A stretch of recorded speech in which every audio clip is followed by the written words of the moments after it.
Well, this is already going better than last time.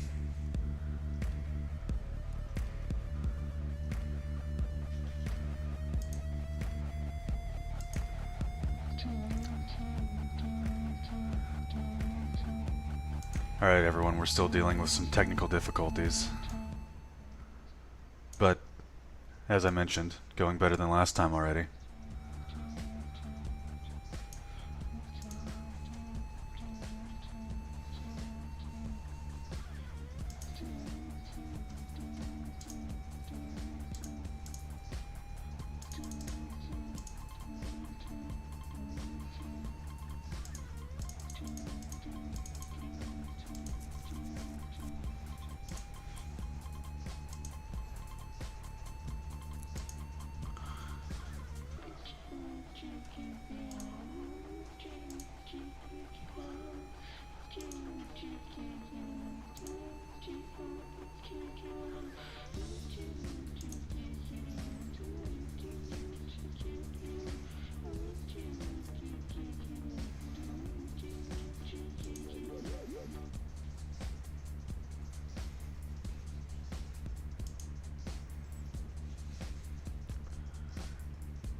Okay, so it looks like this is going better than it was previously, which is good.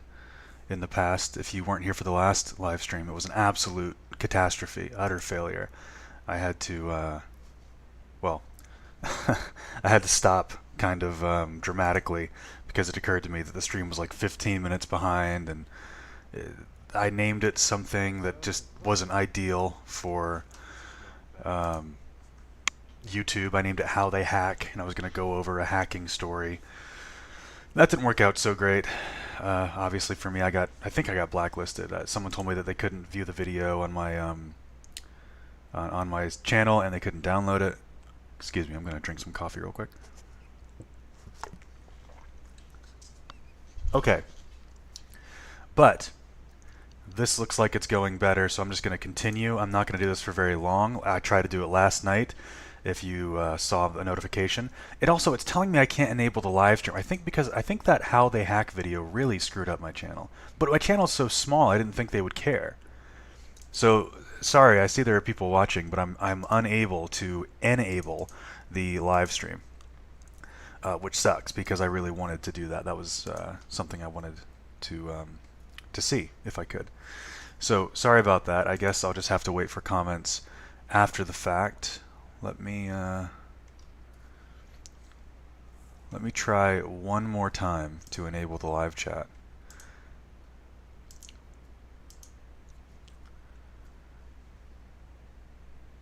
Oh, darn, that's what it is. I didn't even mean to click that. I've never clicked that before. Let me change that then.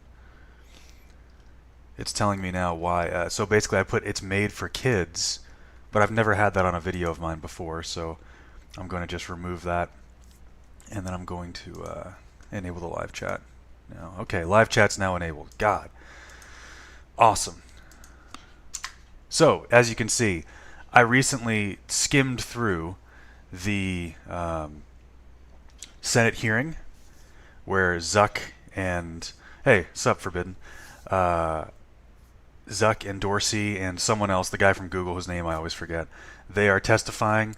I don't know if I'm going to go through this whole video, and if this part 1 sucks, then I'm going to go through and actually make some notes on where the interesting stuff is, because right now I just kind of plan on playing it and commenting on. I wanted to start with, you see I'm 28 minutes in, I wanted to start with Dorsey, the real Dorsey, as I call him,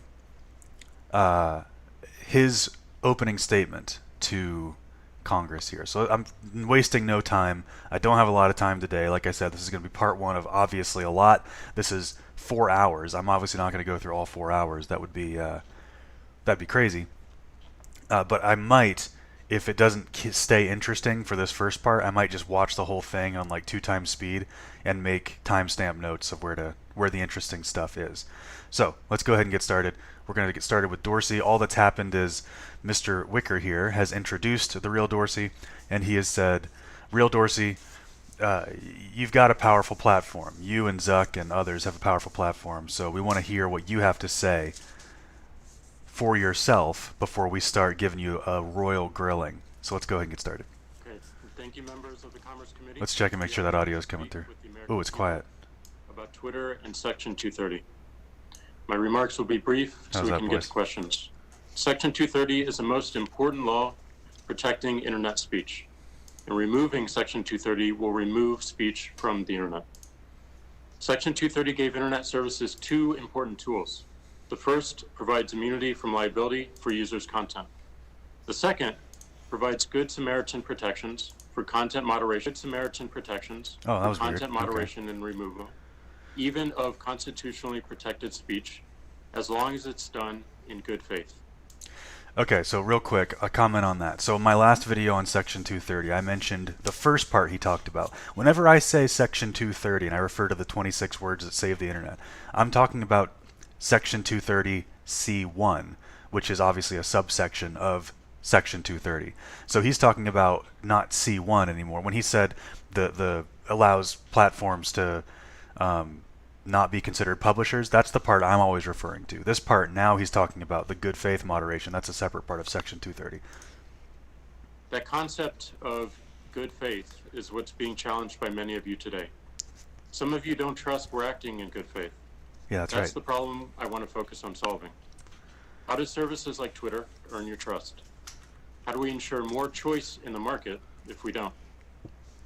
There are 3 solutions we'd like to propose to address the concerns raised, all focused on services that decide to moderate or remove content.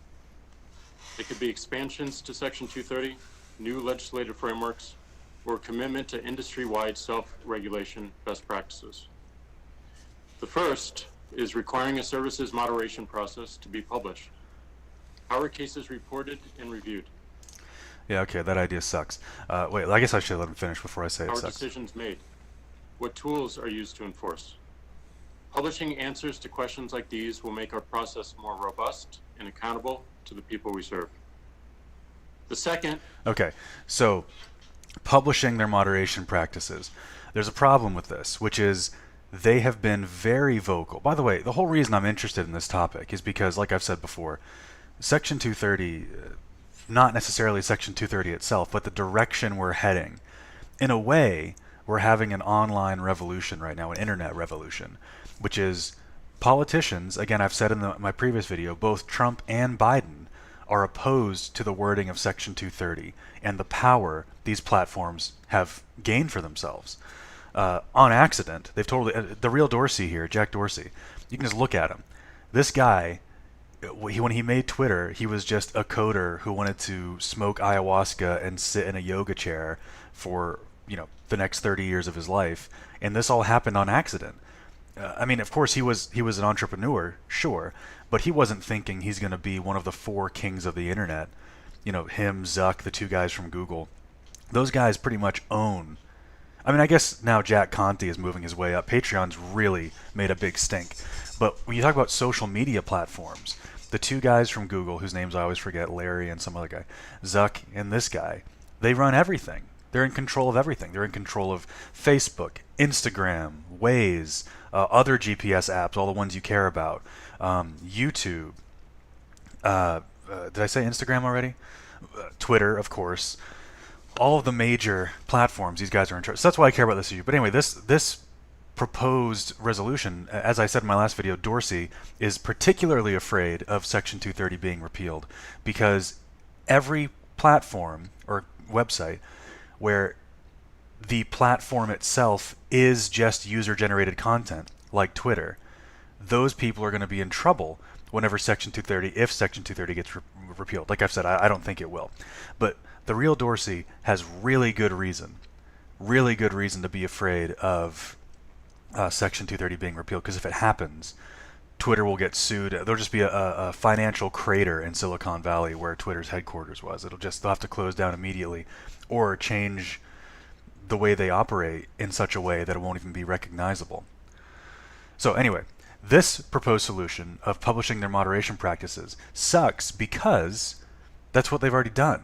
Every time a controversy comes up, every time Donald Trump gets on Twitter and says, let's repeal Section 230 to teach our friend Jack here a lesson, every time he does that, Twitter releases a statement saying, here's what happened, here's the rules they violated. So I don't know what he's proposing that's different from what they do now other than more transparency, but it's clear to me that the people who are angry with him will not be satisfied if he's more transparent with the fact they're enforcing their rules the way that they're published. Because his claim is that they haven't mistreated anyone who's a conservative Twitter user. His claim is that everyone who's been banned has violated their published policies, right? Am I misunderstanding that? I think that first one sucks. Let's hear the next one. Is requiring a straightforward process accountable to the people we serve. Here we go. The second is requiring a straightforward process to appeal decisions made by humans or by algorithms. This ensures people can let us know when we don't get it right, so that we can fix any mistakes and make our processes better in the future. And finally, much of the content people see today is determined by algorithms, with very little visibility into how they choose what they show. We took a first step in making this more transparent by building a button to turn off our home timeline algorithms. It's a good start, but we're inspired by the market approach suggested by Dr. Stephen Wolfram before this committee in June 2019. Enabling people to choose algorithms created by third parties to rank and filter their content is an incredibly energizing idea that's in reach. Requiring one... Okay, let me just comment on that. So, let me back up. So first of all, I don't know if you guys are hearing that weird tinny noise. Obviously, this is the stream from NBC. It was the first one I saw, so I don't favor NBC in any way, but there's a weird, like, it sounds like someone crumpling a gum wrapper in the mic. I don't know if that's Jack's mic or if that's the stream itself or if it's just something I'm hearing because I'm streaming. But I just wanted to say, if someone hears that, let me know. Anyway, oh yeah, I skipped the second one actually. He was talking and that just was the least energizing thing he could have said, so I don't care so much about that one. The exciting, I guess, recommendation is the third one, and of course you'll be familiar with the name Wolfram if you've been around tech stuff for a while. So Stephen Wolfram, apparently, I didn't know this, proposed an idea for choosing your own algorithm, and he even said the market approach, Dorsey did.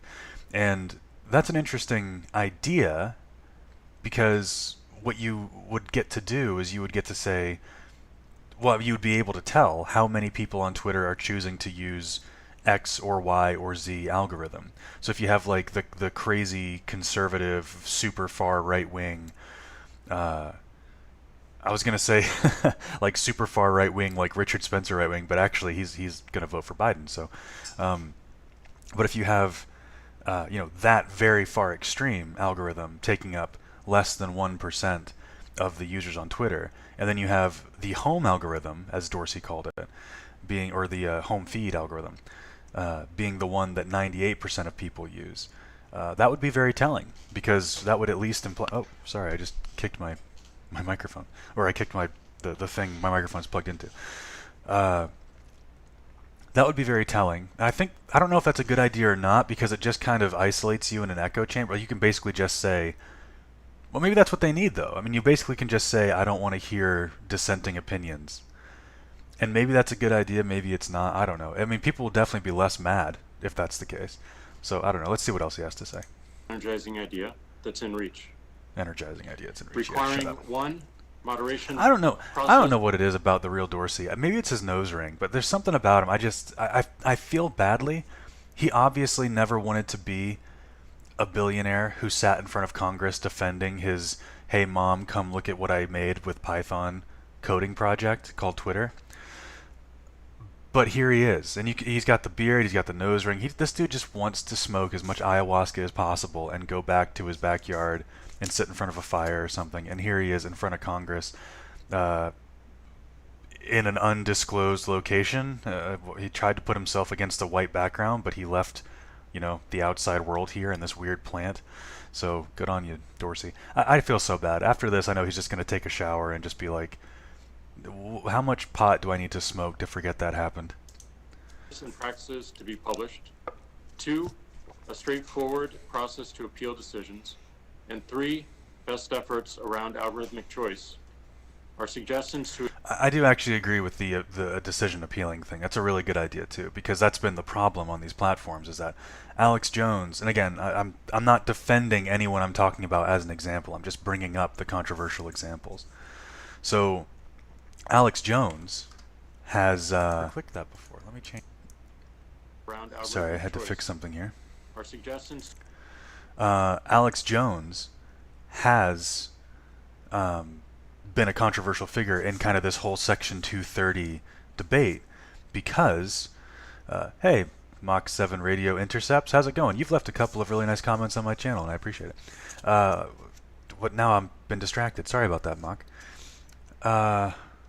Oh yeah, Alex Jones. So it doesn't matter if you like him or not. I have no opinion on him. I just know he's been a controversial figure in this 230 debate because Patreon's dropped him, Facebook's dropped him, Twitter's dropped him, and it's just the way it is. So anyway, there is no appeal process for Alex Jones. He's just done on those platforms forever. So the proposition of whether it be 6 months after a permaban or a year after a permaban or whatever, an appeal process does make sense. Again, whether you agree with these people, why they were kicked off, why they weren't, doesn't make a difference. That process makes sense. The idea of a permaban, I think, is going to go away to appeal to people who don't like Section 230. Address the concerns we all have going forward, and they're all achievable in short order.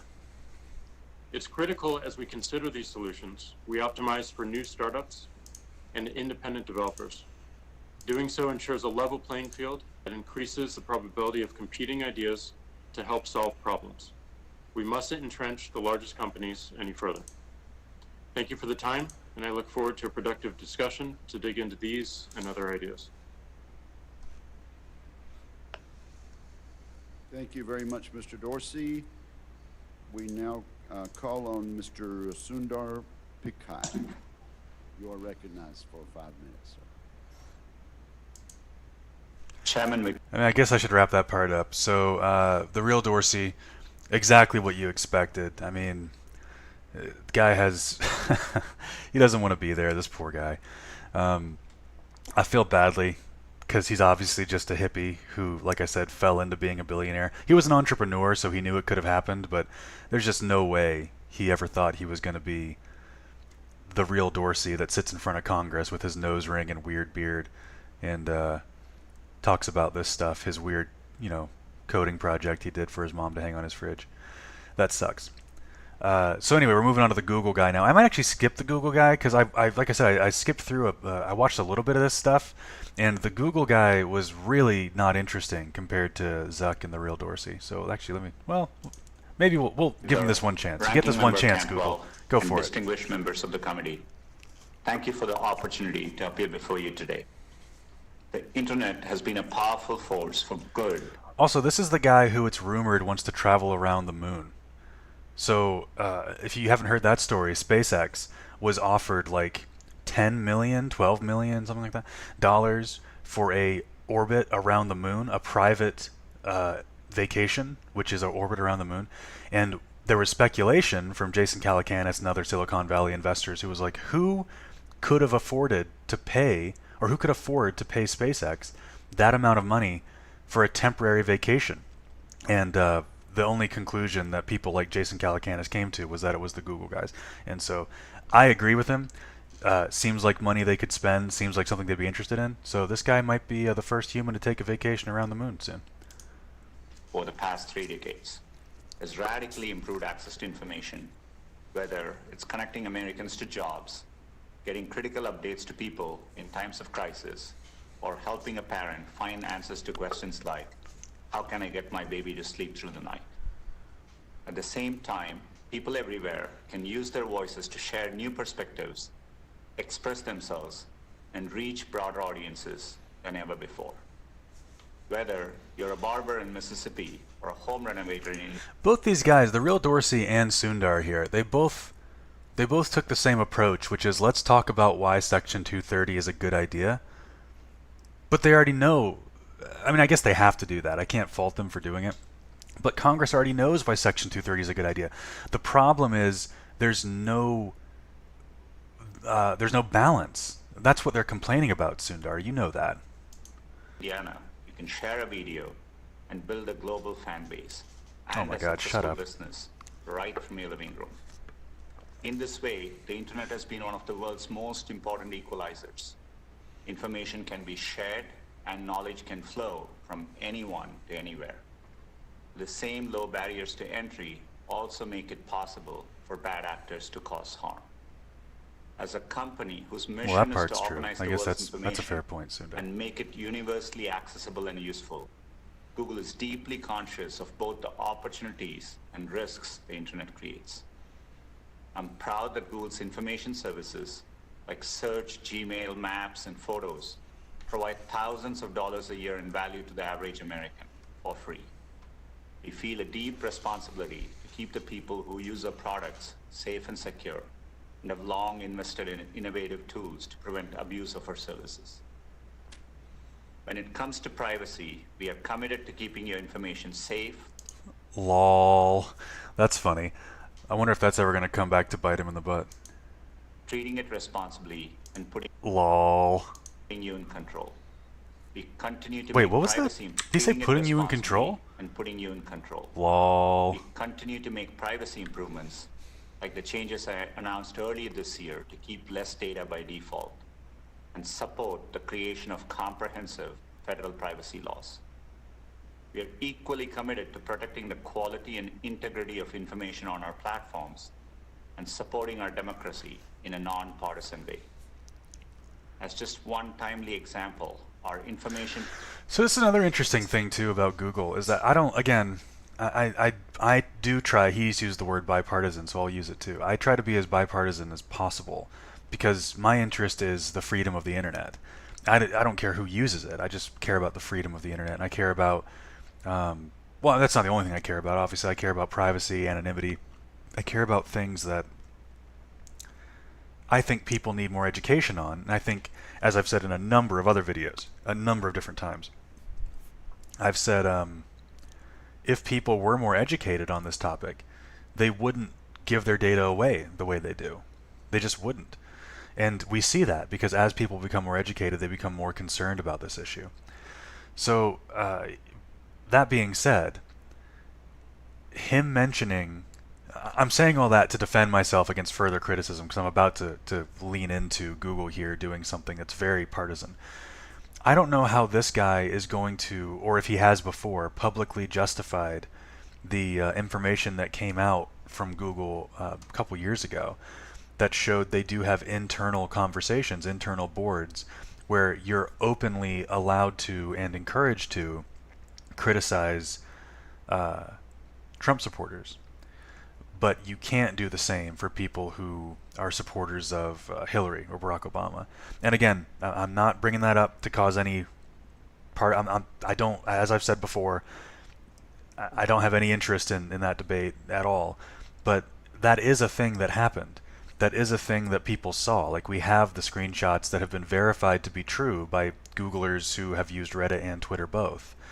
They weren't ashamed of it.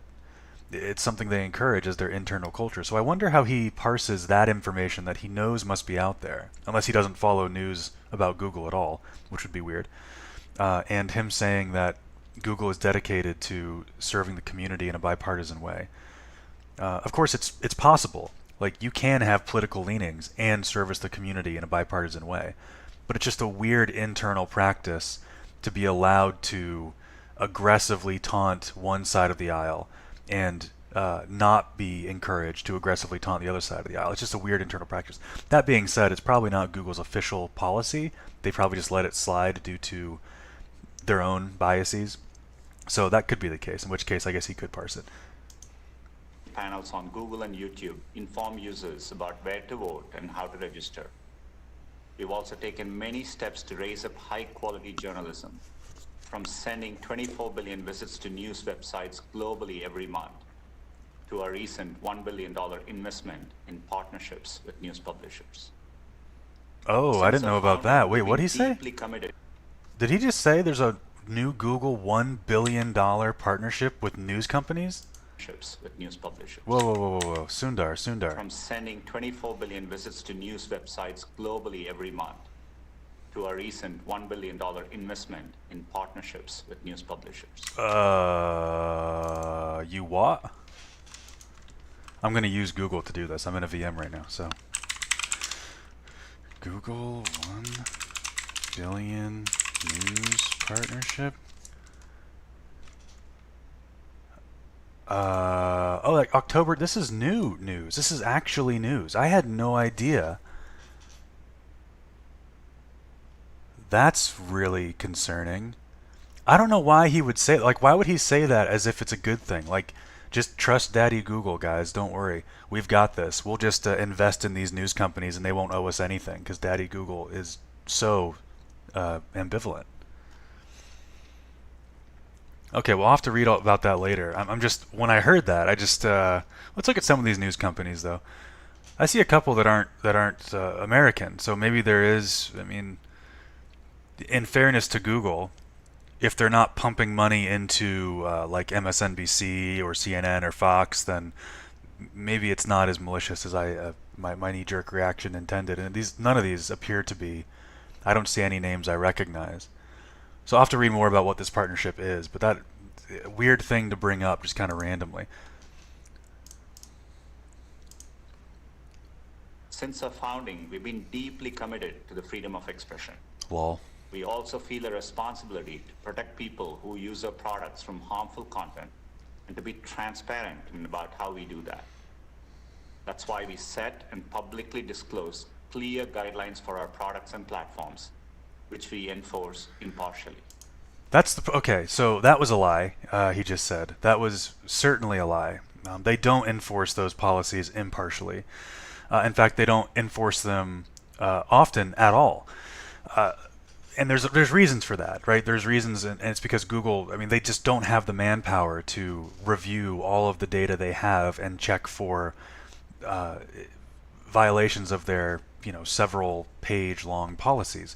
And if you count all of their apps, all their policies across all of their apps and services, sorry, I'm just reading Mach 7's comment. Does that mean PageRank won't decide what we find on a news search? I can't tell you, my friend. I mean, that's Google pumping money into anything always results in a problem. If you remember Waze, do people remember Waze? It was becoming quickly America's favorite GPS app, and it was using I don't remember what the API was, but it was using some GPS map API, and the thing they were adding was a community feature where you could say, if I'm driving down the road and I have a passenger who has Waze turned on, is helping me navigate, and we see a police officer, they can put in the app, hey, here at this exact location there's a police officer. And then everyone else using Waze would be notified. Same thing with car accidents, same thing with bad traffic. And of course, Google didn't like how popular that was becoming, so they offered the people who made Waze $1 billion, which of course you can't say no to when you're a 25-year-old with your, hey mom, put this on your fridge coding project that becomes popular. So they said yes, and then Google owns it now. So I don't know if that means PageRank won't decide what we find on a news search, but I do know that, again, my knee-jerk reaction is Google pumping money into news sites is only good for Google. It's not good for the news sites. It's not good for anyone else, because there's amounts of money you can't say no to. And I had never heard of any of those news outlets that we saw, so I'm assuming they don't have as much money as, let's say, CNN or Fox. Granted, I'm from America, as I've said before, and a lot of those did not look American, so maybe they're more common elsewhere, but I didn't recognize any of the names. I forgot what exactly we were talking about before that, but good comment, and I agree it's going to be a problem. So let's just go on here. We recognize that people come to our services. Oh, it was the impartiality thing is what I was talking about. They don't enforce their policies impartially, because if you think about all the apps and all the websites they have, all the policies they have across all of those services, it's hundreds if not thousands of pages of policy, and they collect pages of policy, and they collect so much data they just can't sift through it all to find violations. So they don't enforce these half the time anyway. Again, for good reason. I'm not blaming them. It's just they just don't. But it's weird that this is the approach. I didn't realize Google was still publicly taking this do no evil approach. I thought they had given up on that. But this guy is straight up saying all the things that we heard from Google 15 years ago, 10 years ago, about how, hey, look, trust us, we're the good guys, Daddy Google's going to help, don't worry, just give us everything. He's saying all that again, but I thought they had given up on that because everyone realized it was such a joke. The broad spectrum of perspectives. Thank you, Daddy Google. And we are dedicated to building products that are helpful to users of all backgrounds and viewpoints. Let me be clear. We approach our work without political bias. Full stop. Holy cow. To do otherwise would be contrary to both our business interests and our mission, which compels us to make information accessible to every type of person, no matter where they live or what they believe. Of course, our ability to provide access to a wide range of information is only possible because of existing legal frameworks, like Section 230.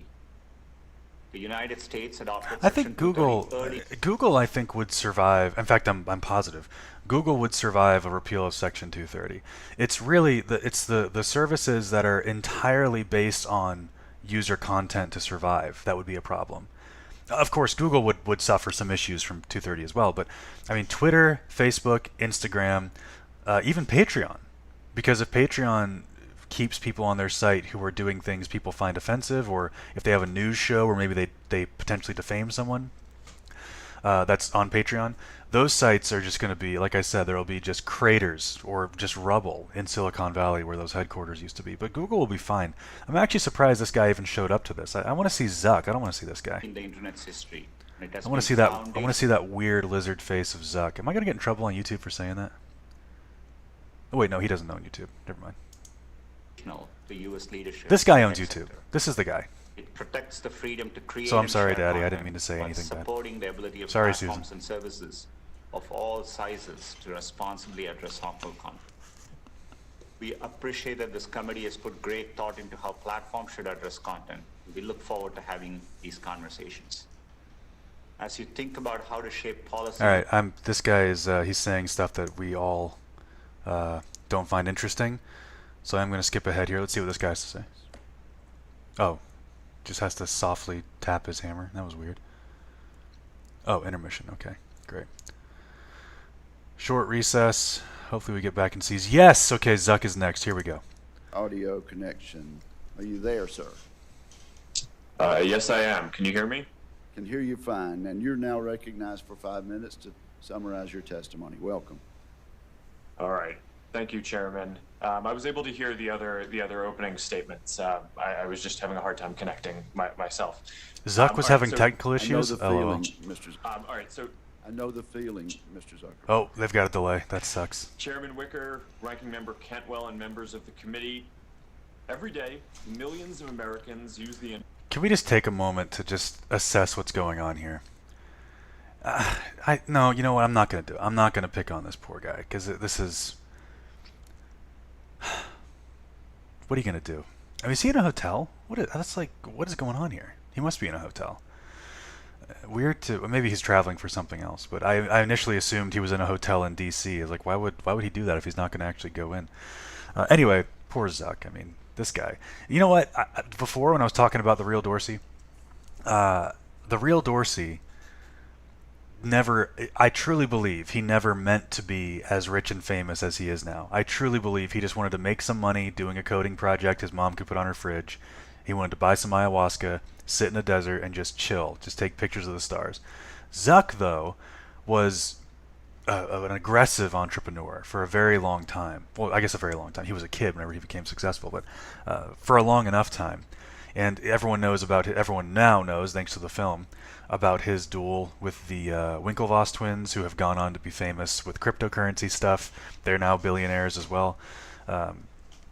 So it doesn't matter that he stole the idea from them. It just matters that they they won anyway. Well, of course, they're not as powerful as Zuck is, but still. Anyway, this guy was actually an aggressive entrepreneur, and so that's why I'm a little more mean to him than I am to the real Dorsey. Because the real Dorsey, I think this was all an accident, but Zuck is just really inhuman. I mean, really, I'm not making the joke like, people think he's inhuman because he looks weird. I mean, like, inhuman as in there's just no consideration for the damage he's doing to the entire world.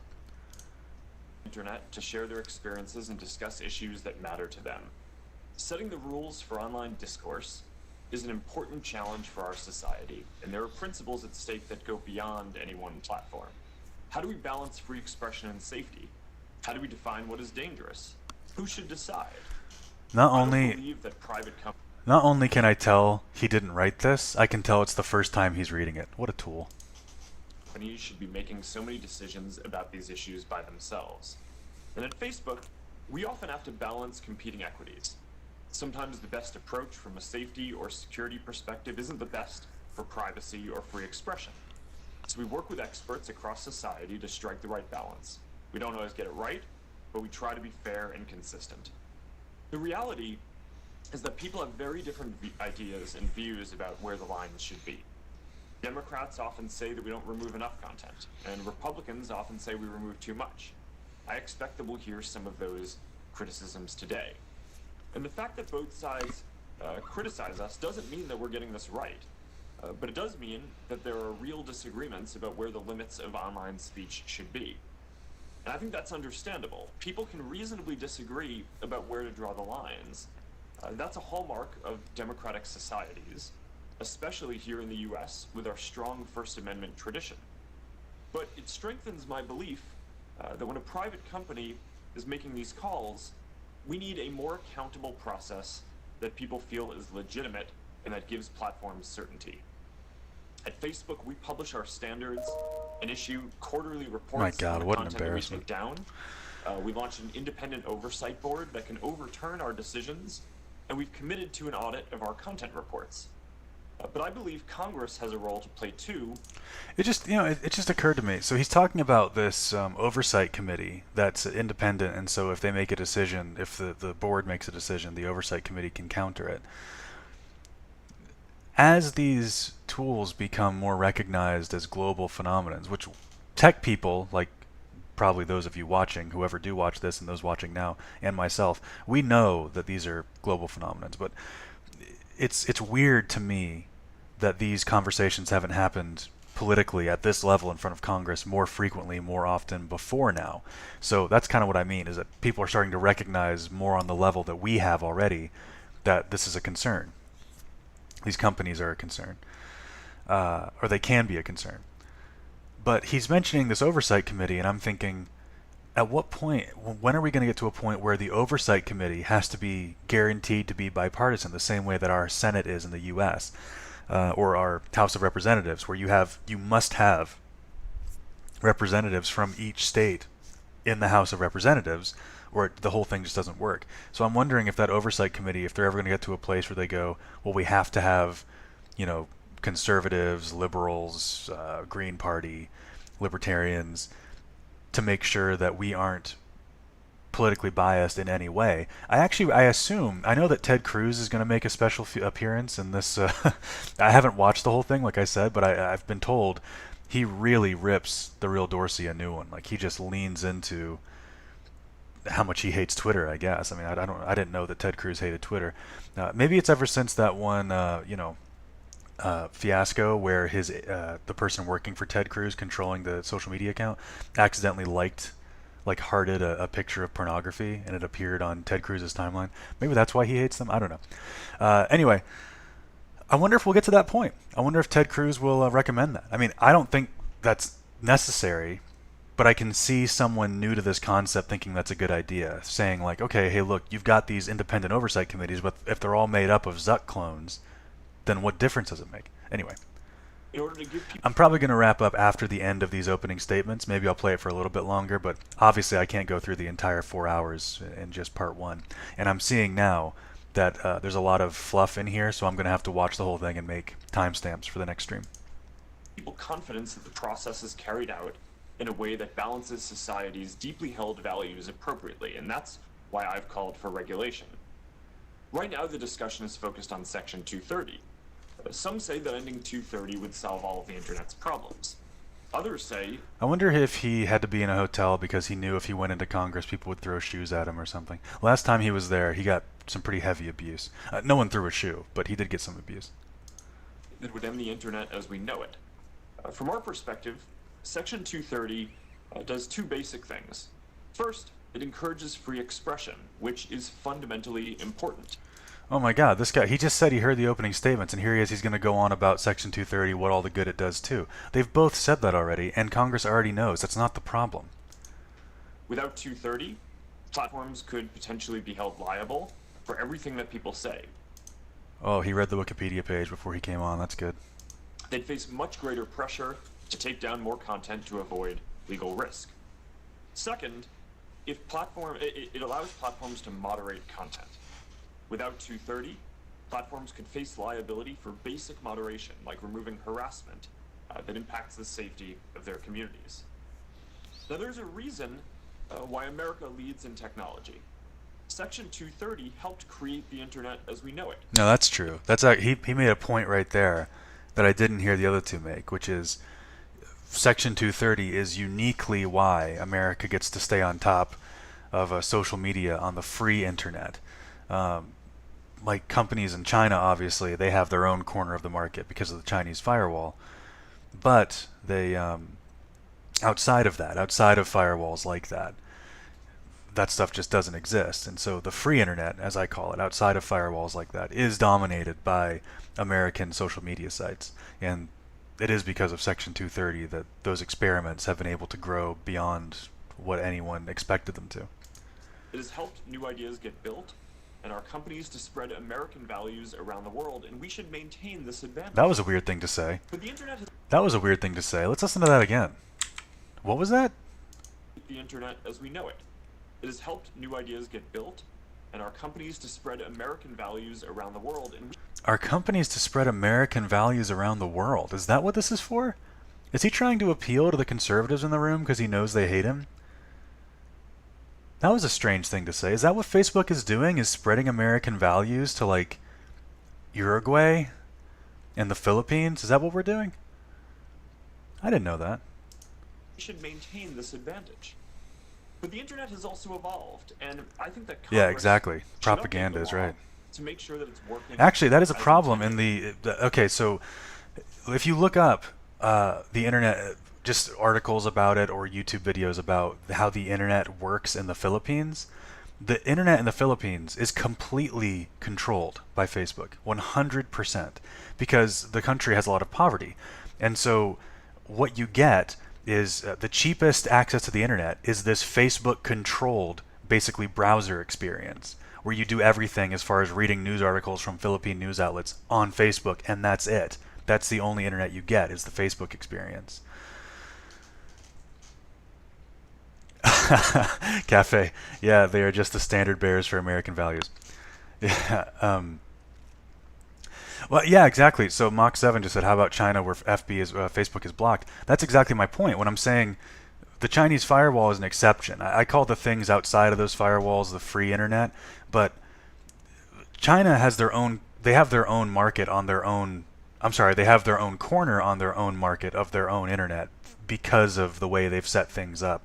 And the way they've set things up, other people in other countries, including the UK, they've proposed doing that. They've proposed saying, hey, look, you know, yeah, we can't say we agree with everything China does, but the idea of having a super controlled internet isn't a bad idea. I'm not saying that. That's what other countries have proposed.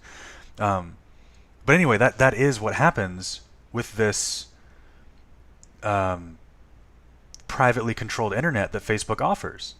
And I don't know about the Congo. Someone, Mock just mentioned the Congo. I don't know about that, but Philippines, it is entirely Facebook-controlled internet, and so it's just the fact this is a private company. I mean, it's just bizarre. He's saying these things. I guess that's what he means when he says we're gonna export our American values over Facebook. He means we're gonna just take over countries that are too poor to fight us. One important place to start would be making content moderation systems more transparent. Another would be to separate good actors from bad actors by... Did he write this like 2 minutes ago? That's exactly what the real Dorsey said. He didn't think to change it. There's no way. Oh, look at that. That's an appealing screenshot. Of course he didn't write this. He's way too lazy. He has other people do that for him. Whenever he's not stealing ideas from people who are way smarter than him, he's just making other people do work for him. Making sure that companies can't hide behind Section 230 to avoid God, I really don't like Zuck. intentionally facilitating illegal activity on their platform. I think it's his weird haircut. We're open to working with Congress on these ideas and more. I hope the changes that you make will ring true to the spirit and intent of 230. There are consequential choices to make here, and it's important that we don't prevent the next generation of ideas from being built. Now, although this hearing is about content policy, I also want to cover our election preparedness work. Voting ends in 6 days. We're in the midst of I just read your comment, Mock. CN has leagues of watchers who pull posts and send cops to detain people who dissent. Reject that in my... I'm not sure what you mean by that. Has leagues of watchers who pull posts and send cops to detain people who dissent. Is CN China? Is that an abbreviation of China I've never seen before? Is that what that is? and there are ongoing threats to the integrity of this election. Oh, sorry, I just hit my mic. That must have sucked. Sorry, everybody. Facebook has made major investments to stop foreign interference. We've hired more than 35,000 people to work on safety and security. We've disrupted more than 100 networks coming from Russia, Iran, and China, and more. That were misleading people about who they are and what they're doing, including 3 just this week. This is an extraordinary election, and we've updated our policies to reflect that. We're showing people reliable. Yeah, so Cafe just said to repeal Section 230, and that's the reason why I was listening to this, going through this stream. So, to kind of recap from the beginning, because I've been going on about 50 minutes now, the whole reason I wanted to listen to this Senate hearing is because, as I've said in other videos, Twitter or Facebook does something to annoy Donald Trump, or any big politician, because like I said before, Biden is anti-Section 230 as well, and then he threatens to repeal it. Obviously, he's not going to repeal it because he knows the good it's done, which all 3 of these guys, the Google guys, Zuck, and the real Dorsey, they've all pointed out the good it's done. But what I think he's doing is saying that to threaten these guys into doing what he wants, or to not being as controlling as they obviously have been. And you're right, though. What they need is something tailor-made. I mean, they need something that is specific to the world we live in now, not the world we expected to live in when it was written. It was written in the 90s. It was written in the 90s. We had no idea Google would just buy every company that tried to compete with it. We had no idea Twitter and Facebook would do the same. Like I said before, we have the 4 kings of the internet. It's the 2 Google guys, only one of which is here, Zuck and the real Dorsey. I'm going to make up these numbers. I don't know if these numbers are real, but 90% of the people who use the internet, 90% of what they do online is controlled by those 4 guys. They're the kings of the internet. They own it. It needs a Supreme Court case, though. The good it's done is not worth the massively wrong interpretation of the original law. I agree with that. The misinterpretation of the law is a real problem. And there was one hearing, I don't have it up in front of me, obviously. It was about the CCPA and the CDA. And someone accurately pointed out that the good faith moderation clauses were removed, or at least shaved down to having practically no teeth at all. So that these guys could basically run and do whatever they want. They can run rampant, which they've been doing. And that's where this whole fight is coming from. And this Senate hearing was proposed specifically because of the Hunter Biden story being suppressed on both Facebook and Twitter. As Glenn Greenwald pointed out, I'm not a fan of Glenn Greenwald per se, but I do have respect for his recent decision to leave The Intercept because they wouldn't let him write an article on this issue. He called it censorship. He pointed out accurately that when he was doing the Snowden reporting, he's the person that Snowden most heavily communicated with whenever he was releasing his documents. Those documents were unverified when the news started reporting on them. But their excuse to not report on the Hunter Biden story was that it was not verified, or they thought it was hacked content. Is one of their the things they say as well, which actually we'll hear in a little bit. Whether I might end it before we get there here, but we'll see. But anyway, I guess what I'm saying, Cafe, I'm agreeing with you. I totally agree that we all have to agree it's done good in the sense that it's allowed American companies to basically dominate the internet, which, well, I mean, if you think that's good, I guess now that I say that out loud, that doesn't sound so good. It's allowed people to experiment, though. It's allowed companies like Twitter, which are basically dumb ideas. It's a coding project he wanted his mom to put on her fridge, become billion-dollar, corporations, which I guess is a good thing if you like capitalism. But there's definitely something needs to be fixed, and I'm glad this conversation is happening. I wish it had happened years ago because it's so obvious that these guys have, like I said, they're the kings of the internet.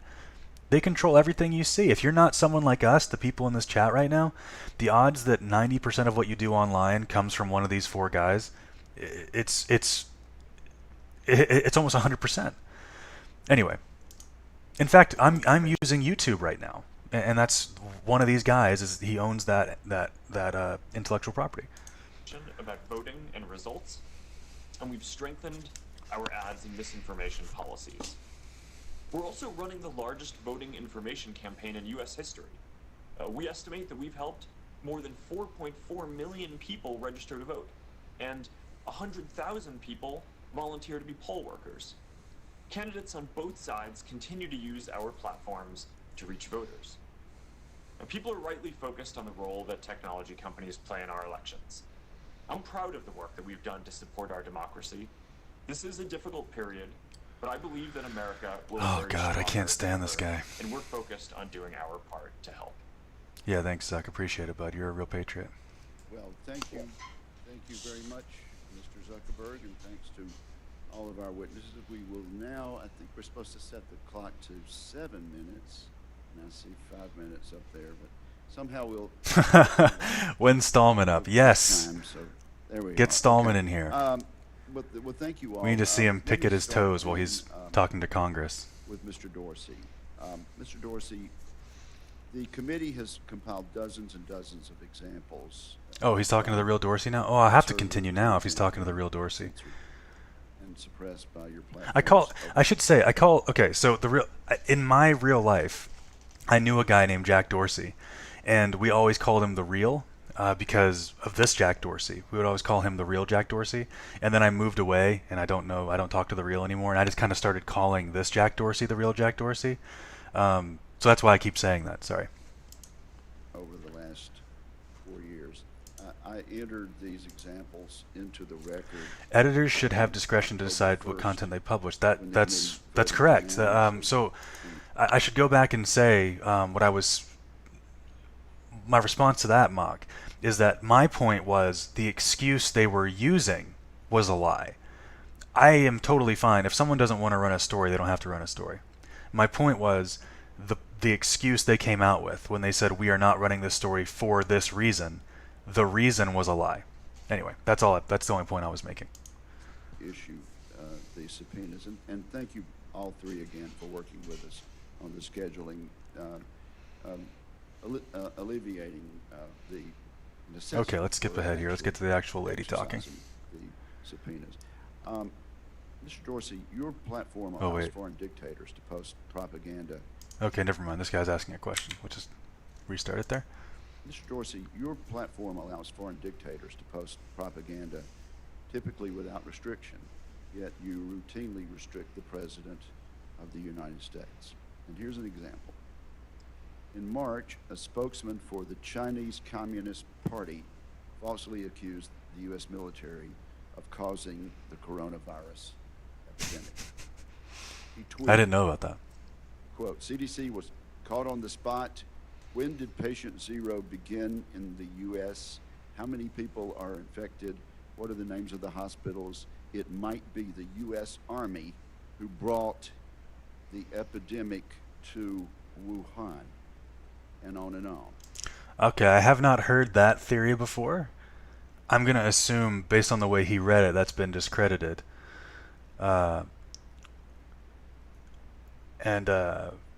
Yeah, Cafe, you are 100% correct. So Section 230 is from the Communications Decency Act, the CDA, and the entire spirit of that act was to keep the internet safe in a way that on TV, you guys have all heard of, if you're my age anyway, if you're younger, you might not have heard about this. You ever heard about the letter writing campaigns to broadcasting companies like CBS, etc., and ABC? South Park went through this horrific legal issue whenever it was first airing, which was people thought it was so objectionable it had to be played only after certain times, like not prime time. In fact, people wanted it taken down. There are still some episodes of South Park that were never aired, and that's because there are laws that basically delegate what we can and cannot play on TV at certain times due to the fact that children or people who aren't interested might encounter something they find objectionable. And the CDA was meant to be the version of those laws for the internet. So that's exactly right, Cafe. We agree. After this tweet was up for some 2 months, Twitter added a fact check label to this tweet after being up for 2 months. However, when President Trump tweeted about how mail-in ballots are vulnerable to fraud, a statement that I subscribe to and agree with, a statement that is in fact true, Twitter immediately imposed fact check label on that. Yeah, Beavis and Butthead too, and there was other. There was a big one. Of course, there was stuff like that show In Living Color, stuff that people thought was weirdly objectionable, but it was kind of just silly. And then really the big one I remember was South Park. I mean, that caused such a stink. I mean, I still go back and watch some old reactions to South Park because it's so funny. How does a claim by Chinese communists that the U.S. military is to blame for COVID remain up for 2 months without a fact check? I don't remember, because I was reading the chat. I don't remember if I finished that thought before. I've never heard that conspiracy theory, if it's fair to call it a conspiracy theory, that Wuhan wasn't the origin of the coronavirus. It was America, and the American military brought it to Wuhan. I've never heard that before. I'm assuming, based on the way he said it, that that's obviously discredited, but I didn't know that was something that was even proposed. And the president's tweet about security of mail-in ballots get labeled instantly. Well, first and foremost, Okay, so there's a couple people here who weren't here before. So my take on Dorsey is he's a kid, or he was a kid, who had this coding idea and he did it, and it turned into something huge. He got investors. One of the most famous was, of course, Chris Sacca, Jason Calacanis, people who gave him a lot of money to run with this idea. But he's just a guy who wants to smoke ayahuasca and lay face down in the desert for the next 30 years. That's just the kind of guy he is. And I feel so bad he has to be here, because I guarantee if the right person came along, someone who kind of agreed with his weird life beliefs and said, I'll just take over Twitter, you don't have to worry about it anymore, I guarantee he would do it in a heartbeat. That's why I'm so aggressive to Zuck, because I hate Zuck. I think he's a terrible person. Dorsey, I actually think, is a kid who got offered $1 billion and couldn't say no, and now he's kind of in something bigger than himself. So anyway, let's see what he has to say. That's my perspective. That's my bias I'm bringing to this testimony.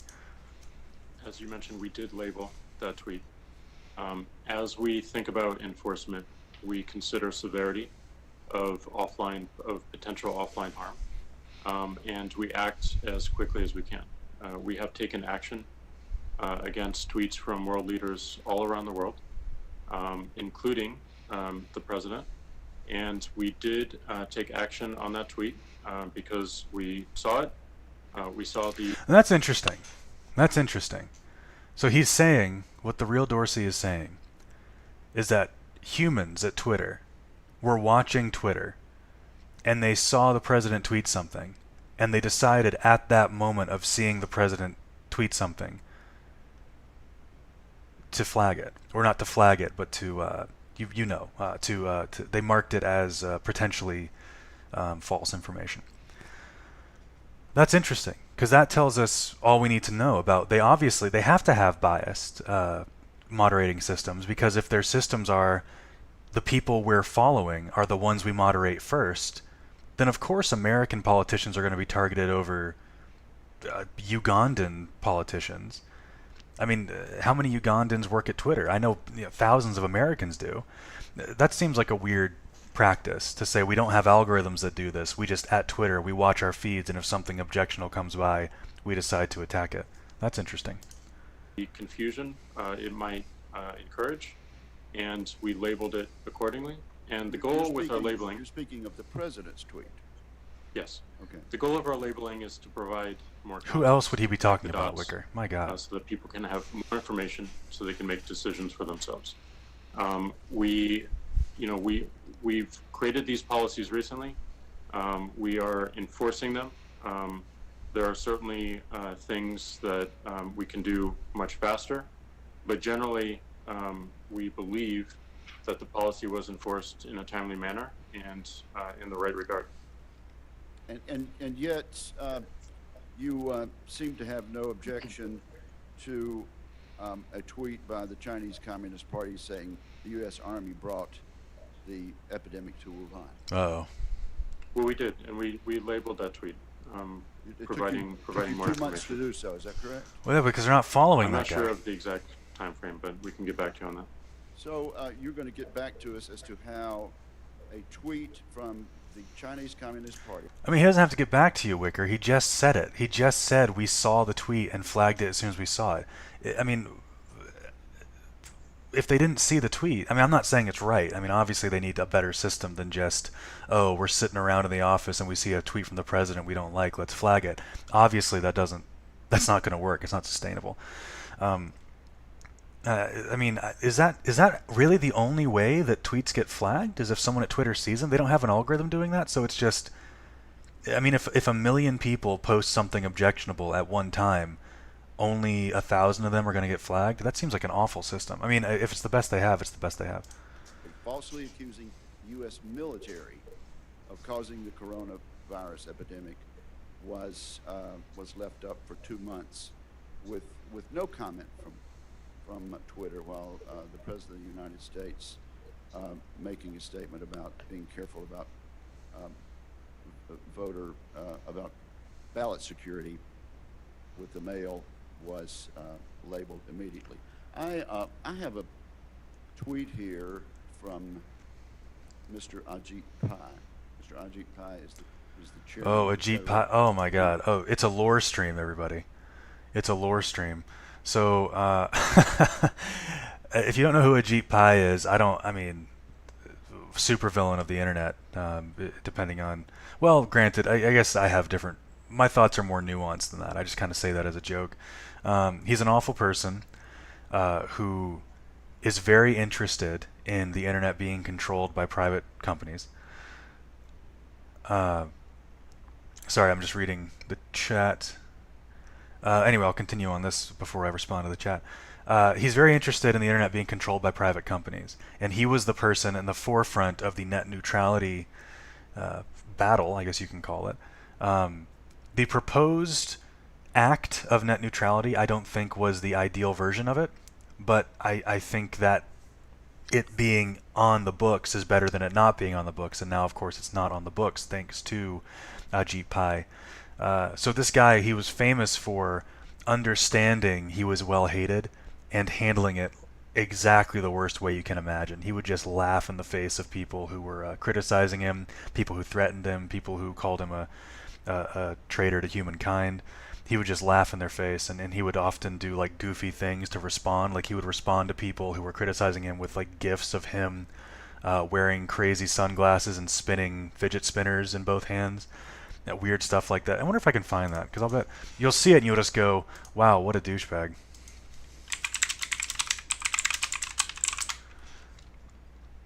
Yeah, this is it. Yeah, this is the actual. It wasn't a fidget spinner. It was a in both hands. It was a Nerf gun in one hand and a fidget spinner in the other. God, I hated that guy. Well, I still hate him. Let's see what he has to say. Communications. Mr. Ajit Pai is the chairman of the Federal Communications Commission, and he recounts some 4 tweets by the Iranian hang on one second. dictator Ayatollah Ali Khamenei, which Twitter did not place a public label on.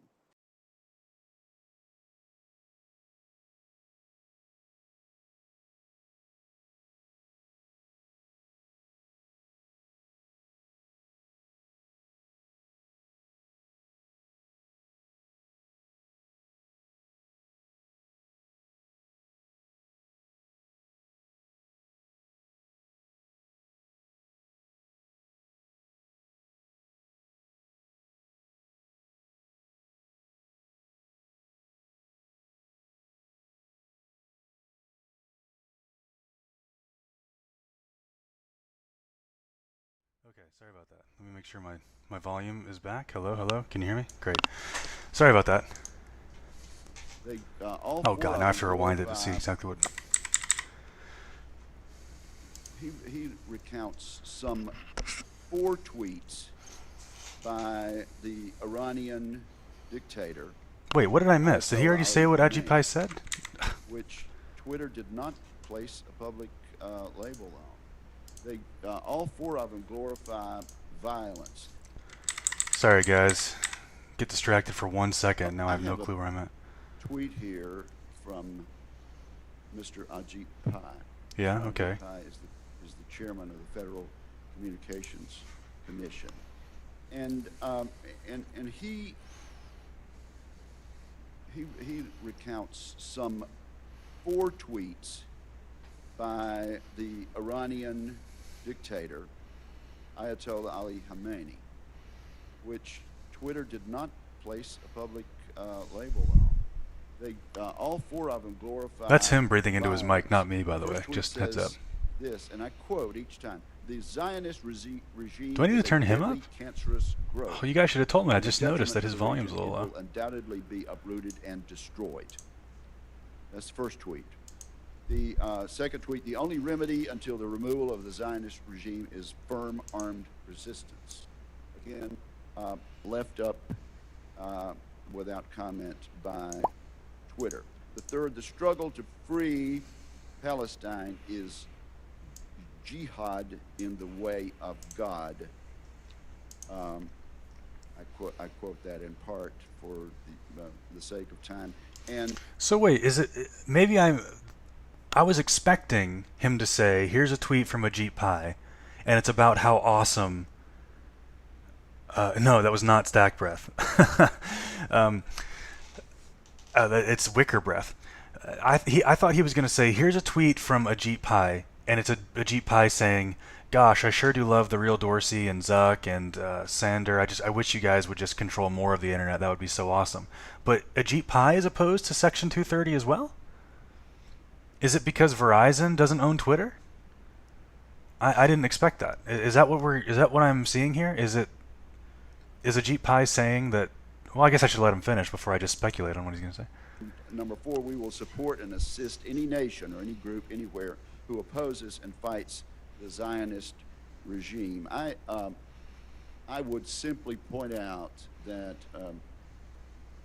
these tweets are still up, Mr. Dorsey.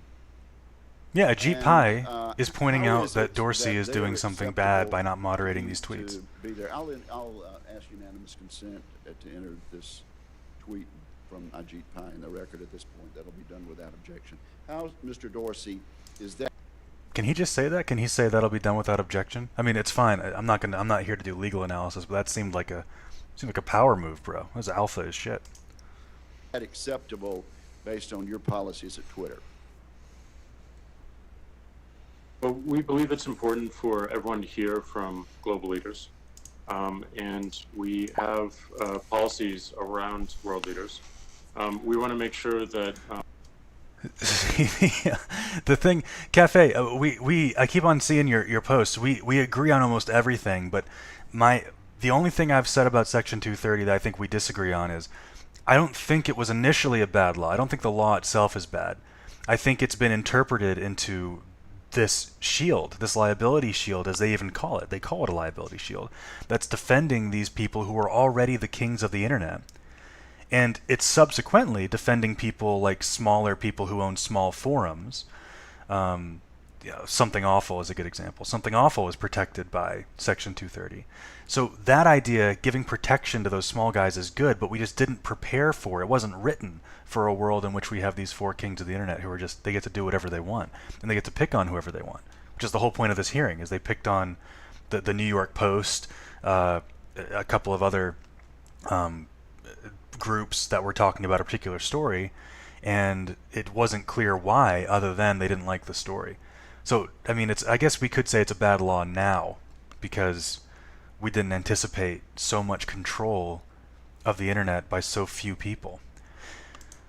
Also, I don't know when it happens, but I know that Dorsey at some point... never mind. I know at some point Dorsey in this meeting says that he doesn't believe Twitter can influence elections at all, which is a ridiculous thing to say. Respecting their right to speak and to publish what they need. But if there is a violation of our terms of service, we want to label it. They're still up. Do they violate your terms of service, Mr. Dorsey? Uh-oh. We did not find those to violate our terms of service because we considered them saber rattling, which is part of the speech of world leaders in He just said they consider it saber rattling? Did I hear that right? Is that a real term? Come on, the real. Still up. Do they violate your terms of service, Mr. Dorsey? We did not find those to violate our terms of service because we considered them saber rattling, which is saber rattling. How is that allowed? Is part of the speech of world leaders in concert with other countries. Speech against our own people or a country's own citizens, we believe is different and can cause. I think it's going to get narrowed before it goes to the Supreme Court. It's such a big deal now. I think people are finally recognizing that we should have been talking about this for years. More immediate harm. Very, very telling information, Mr. Dorsey. Thank you very much. Senator Cantwell, you are recognized. I think I'm deferring to our colleague, Senator.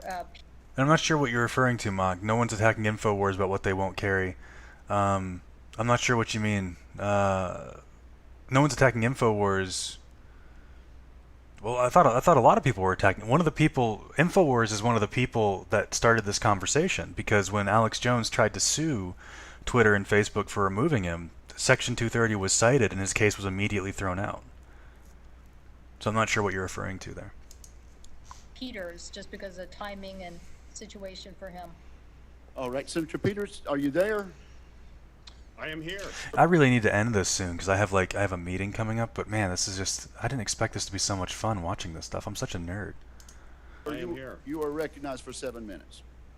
Well, thank you, Mr. Chairman. And Ranking Member Cantwell, appreciate your deferral to me. I certainly appreciate that consideration. Look at this open source intelligence nightmare. He's got pictures of his family on vacations in certain areas in the background. Yikes. A great deal.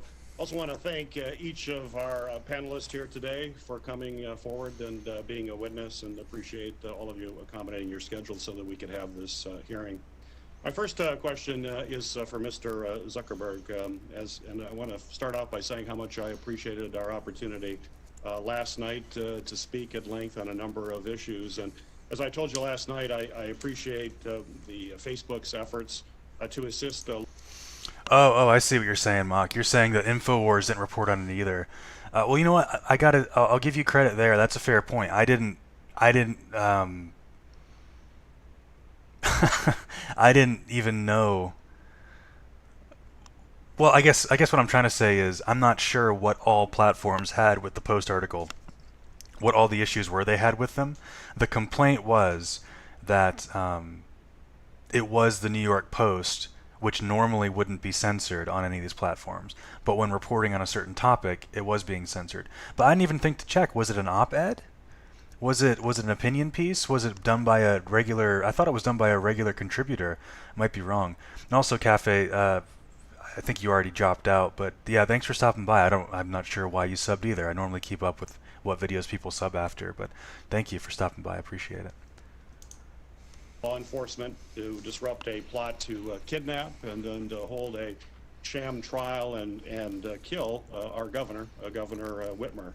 The individuals in also, this story he's talking about, the plan to kidnap the governor. Gosh, I don't know how I feel about that. I feel like plots like that are always coming about, and they always get stopped because these people don't know what they're doing. But it's also not clear that these people are serious, like how far the planning goes. Like sometimes someone will say something crazy and they'll get in trouble, but there's no evidence at all that they planned on doing. I'm not trying to say that they should not take it seriously. Obviously, they should take it seriously.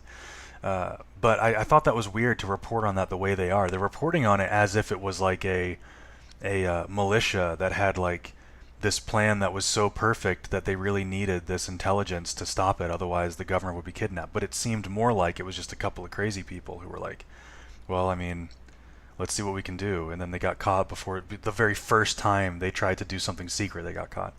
that case. But again, I'd need to reiterate, I'm not trying to belittle that. I mean, if someone's saying something like that, you have to take it seriously. Apparently used Facebook for a broad recruiting effort, but then they actually planned the specifics of that operation off of your platform. My question is, when users reach the level of radicalization that violates your community standards, you often will ban those groups and then drive them off to other platforms. Those platforms tend to have less transparency and oversight. Yeah, Mark, I totally agree. If they see that and there's action taken, they have to do something. The only point I was making was that they're reporting on it like it was close. You know, like I don't know, like the story of the guy who actually got on stage and tried to tackle Trump got less press than this story is, which I thought is, I don't know, something seems weird about that, but they have to take it seriously. Of course they do, and I'm glad that someone that crazy got caught. But the issue that I'd like you to address is for those individuals that remain on your platform, they're often far down the path of radicalization, but they are definitely looking for an outlet. And I understand that Facebook has recently adopted a strategy to redirect users who are searching, for example, for election misinformation. But it doesn't seem that policy applies to budding violent extremists. Mr. Zuckerberg, do you believe that the platform... Did I understand what he just said? Is that right? Facebook is right now, at this second, they have I'm going to replay it, but they have a policy implemented to, if someone searches for something, redirect them to the appropriate thing? Yeah, let me listen to that again. Maybe I didn't understand it. Rewind about 15 seconds. Looking for an outlet. And I understand that Facebook has recently adopted a strategy to redirect users who are searching, for example, for election misinformation.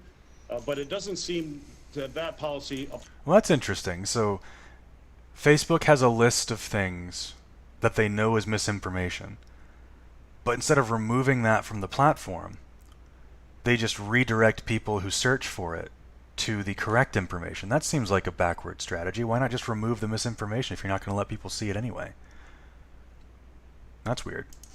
Applies to budding violent extremists. All right, we already heard that. Shut up. Violent extremist groups.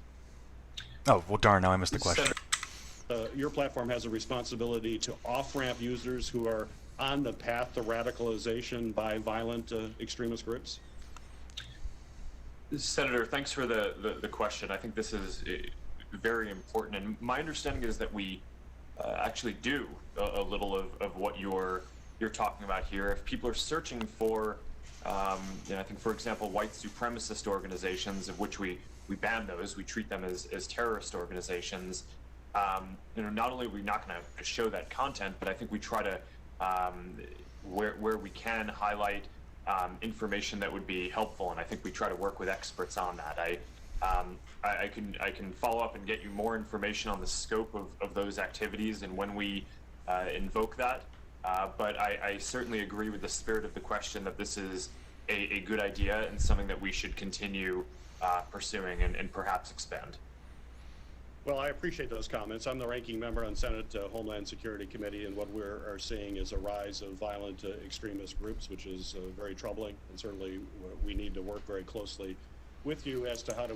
Okay, that's interesting. Interesting question, interesting response from the Zuck, which I normally don't give him any credit at all, but actually, I'm going to listen to a few seconds of that, because... Searching for, I think, for example, white supremacist organizations, of which we ban those, we treat them as terrorist organizations. Not only are we not going to show that content, but I think we try to, where we can, highlight information that would be helpful, and I think we try to work with experts on that. I can follow up and get you more information on the scope of those activities and when we... I promise you, that is not me breathing into my mic. I can hear it, so it's got to be one of these guys, and it's not happening when I'm breathing out. So it's either the Zuck or it's Gary Peters or Wicker forgot to turn his mic off. Invoke that, but I certainly agree with the spirit of the question that this is a good idea and something that we should continue pursuing and perhaps expand. Okay, so honestly, I've been going a while, and I only wanted to do an hour max. Now I'm almost at an hour and a half, so I'm going to wrap up here. But honestly, if you were here and enjoyed some of it, or if you're watching this later, next time I stream, try to join in, because the next part is going to be interesting. I'm actually going to listen to the grilling from the lawyers, Ted Cruz included, of the Zuck and the real Dorsey. But I'll just comment on this before I drop off. So, I didn't know that, but if you're going to do anything, any kind of back-end moderation, doing it with the outside help or the help of outside experts is the best way to do it. So I gotta say, obviously that wasn't Zuck's idea because it's way too smart, but someone at Facebook came up with that idea, and I appreciate that. That makes sense. Again, really weird that he didn't seem to reject the idea that they don't remove things that they don't allow you to search for. Now, Mock in the chat said Google redirect search too. Now that's true. In fact, again, I don't support this website. I'm not a fan of it. I use it as an example because it's one of the best examples. If you were around when 8chan was going through all of its controversies, you know that you can't find 8chan on a search of Google or Yahoo. You can on DuckDuckGo. Actually, DuckDuckGo I think might have removed it recently, but I read something about that. You might have to fact check me there, but that's because of the controversy surrounding that site. They don't want people to come across it. The difference is Google indexes it. So you can do a Google Dork search to find things on 8chan. You just have to know it exists already. The website, not what you're searching for. So there are ways around that. But Zuck here didn't seem to contest the idea that they redirect searches of certain information to the correct information. So if I were to say, remember that time Biden kissed that little 7-year-old girl on the head and everyone thought it was weird, they would send me to an article about how Biden is great and he doesn't do things like that, and that was all rumors spread by the Trump campaign, which I guess makes sense depending on if it's true. Obviously I just pulled that example out of thin air based on stuff that people make fun of Biden and Trump for, but you get the idea. But it's weird they don't just remove it, because they're not an indexing company. Like, they don't have any need for it on their website if they're not going to let people see it anyway. Google does have a need for that. They use their indexing services for more than just letting you find something in their search engine. Anyway, interesting first run here, and actually this went loads better than the last one. Again, if you didn't catch the beginning of the stream, I had to apologize for my last stream, which was an absolute nightmare. Everything that could have gone wrong went wrong. There was like a 15-20 minute delay in the stream. I didn't notice. It was choppy. I used the word hack in the title, and so YouTube suppressed it. and you weren't able to download it, you weren't able to rewatch it, it wasn't on my channel, and I didn't know what was going on. It was my first time doing a big stream. So anyway, this went much better. Really happy. I will definitely do this again in the near future for the more interesting part. I'll get to the actual lawyers. Let's see if we can do a little preview of that.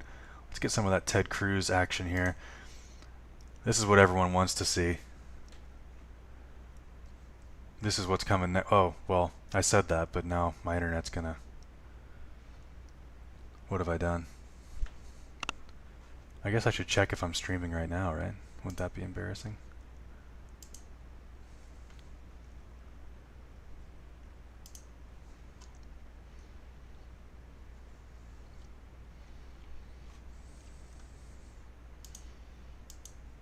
Here we go. Okay. Speech. Google. I agree with the. Come on, don't be boring, No, Ted. not at all. We recognize an error in the...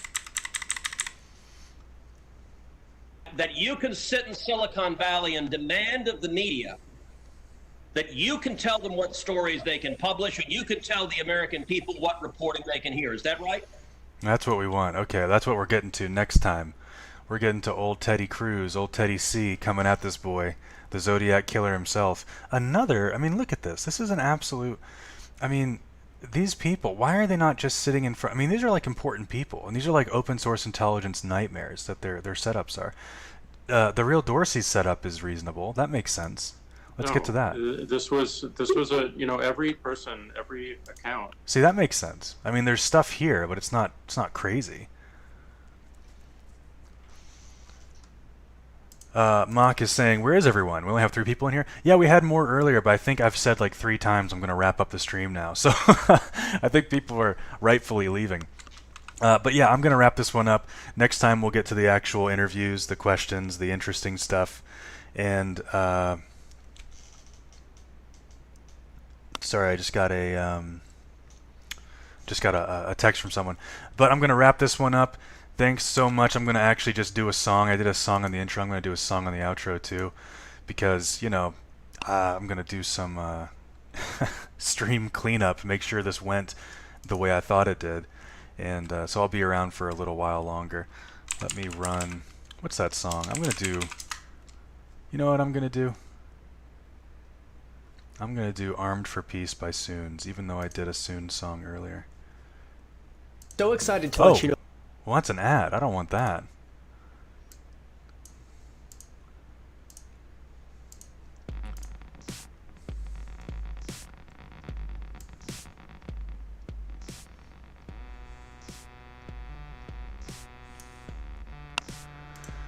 All right.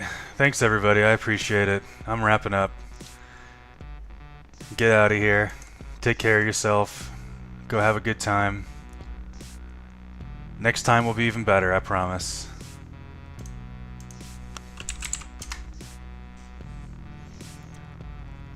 Look at the real Dorsey's nose ring while you listen to this.